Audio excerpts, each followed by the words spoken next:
ఈరోజు మధ్యాహ్నం లంచ్‌లోకి అయితే మష్రూమ్ ఈ విధంగా టమాటో అది వేసి దగ్గరగా ఫ్రై అయితే చేస్తాను. మజ్జిగ పులుసు అయితే చేశాను. ఇంక ఈ గ్రాస్ ఫ్లవర్స్ వచ్చేసరికి ఆపోజిట్ అంకుల్ వాళ్ళు ఇచ్చారనమాట. ఇవి తొందరగా పెరిగేస్తాయి కూడాను. మెయింటెనెన్స్ ఎక్కువ అవసరం లేదు. ఇదైతే యెల్లో కలర్ అలానే పింక్ కలర్ 2 అయితే వచ్చాయి. ఇవైతే ఇచ్చారు. అవి కూడా నాటేసాననమాట. లంచ్ అది తొందరగా ప్రిపేర్ చేస్తాను. బ్లౌజ్ అది కటింగ్ అది చేసుకుందామని చెప్పి.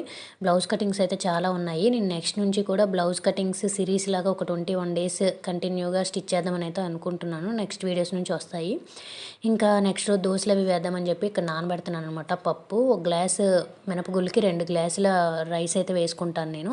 ఇంకా పప్పులోనే కొద్దిగా మెంతులు కూడా వేస్తాను. ఇంక ఈ మందారం చెట్టుకి ఒక ఫ్లవర్ వచ్చింది. నాకు యాక్చువల్‌గా మార్నింగ్ కనిపియలేదు. నేను పొట్టిని తిప్పడానికి కానీ బయటకైతే తీసుకెళ్ళాను. రిటర్న్ వస్తునేటప్పుడు వైట్‌గా కనిపిస్తుండేది.